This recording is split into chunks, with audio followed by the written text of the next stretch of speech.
तर मित्रांनो, सर्वांचं शेतकरी बिझनेस सोशल मीडियामध्ये स्वागत आहे. मी योगेश कदम. आजचा आपला टॉपिक आहे ऊस खत व्यवस्थापन, फवारणी व्यवस्थापन आणि आळवणी व्यवस्थापन याविषयी माहिती देणार आहोत. चला तर व्हिडिओला सुरुवात करू. पहा, आता आपल्याला लागवडीच्या वेळी द्यावायचे खते म्हणजे त्यामध्ये घ्यायचा तुम्हाला SSP म्हणजे सिंगल सुपर फॉस्फेट 2 बॅग घ्यायच्यात. MOP म्हणजे म्युरेट ऑफ पोटॅश 1 बॅग घ्यायची. फ्रुटर म्हणजे यामध्ये ह्युमिक, फुलविक आणि सीवीड एक्स्ट्रा हे 25 किलो घ्यायचे. मिस्टर ग्रीन यामध्ये राहणारे कंटेन्स आहेत जीवाणू पावडर म्हणजे NPK बॅक्टेरियाज राहणार आहेत, मायक्रोन्यूटन बॅक्टेरियाज आणि ट्रायको हे 40 किलो घ्यायचे. प्लस त्यामध्ये अमोनियम सल्फेट 1 बॅग. हा पूर्ण डोस मिक्स करून तुम्हाला लागवडीच्या वेळेस सरीमध्ये टाकून घ्यायचे आणि माती ॲड करायचा. त्यानंतर लागवडीनंतर 40 ते 45 दिवसांनी हे खत द्यायचं तुम्हाला. युरिया 2 बॅग, DAP किंवा 20-0-13 दोन्हीपैकी 1 बॅग घेऊ शकतो. लिंबोळी पेंट घ्यायची 50 किलो, मायक्रोन्यूटन घ्यायचे 25 किलो. त्यानंतर लागवडीनंतर कोंब बाहेर आल्यानंतर आळवणी करायची तुम्हाला. त्यामध्ये तुम्हाला हमला घ्यायचे घराडा कंपनीचं सिजेंटाचं घराडा कंपनीचं 400 ml घ्यायचं प्रति एकरसाठी 200 लिटर पाण्याला. 126100 घ्यायचं 1.5 किलो. 6BA घ्यायचे 2 ग्रॅम, IBA घ्यायचे 2 ग्रॅम आणि किटॉन घ्यायचे 250 ml.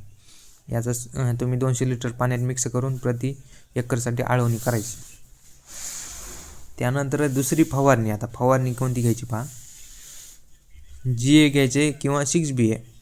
GA आणि 6BA घ्यायचे 2 ग्रॅम दुसरी आळवणी. त्यानंतर कराटे घ्यायचे 300 ml, मायक्रोन्यूटन घ्यायचे 250 ग्रॅम आणि बायोस्टिम्युलंट घ्यायचे 500 ml. हे 200 लिटर पाण्यात मिक्स करून आळवणी किंवा फवारणी करू शकता तुम्ही.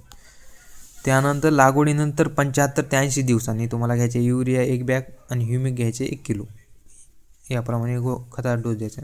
मोठी भरणी माती लावल्यानंतर मोठ्या भरणीला घ्यायचे तुम्हाला 20-0-13 2 bag, MOP muriate of potash 1 bag, ammonium sulphate 1 bag, मायक्रोन्यूटन 25 kilo. त्यानंतर माती लावल्यानंतर पाण्यातून घ्यायचे तुम्हाला ह्युमिक प्लस NPK जीवाणू 1 लिटर, कारण पांढरी मुळी ॲक्टिव्ह होण्यासाठी हे तुम्हाला पाण्यातून द्यायचे. पुढे जर गरज पडलीच तर तुम्हाला घ्यायचे युरिया 1 बॅग, MOP 1 बॅग आणि फेरस सल्फेट 5 किलो. याप्रमाणे तुम्ही खत नियोजन ऊसाचं करू शकतात. माहिती कशी वाटली नक्कीच कमेंटमध्ये सांगा. आणि अशा कामाच्या व्हिडिओसाठी आपल्या शेतकरी बिझनेस सोशल मीडियाला लाईक, शेअर आणि फॉलो करायला नक्की विसरू नका. धन्यवाद. याप्रमाणे तुम्ही खत आणि फवारणी आणि आळवणी याचं नियोजन अशा प्रकारे करू शकतात. याप्रमाणे तुम्ही नक्कीच जर नियोजन केलं नक्कीच ऊसाची पण गुणवत्ता चांगली राहील आणि उत्पादनामध्ये नक्कीच चांगल्या स्वरूपामध्ये वाढ होईल आणि ऊसाचं पण क्वालिटी चांगल्या प्रमाणात राहील. धन्यवाद.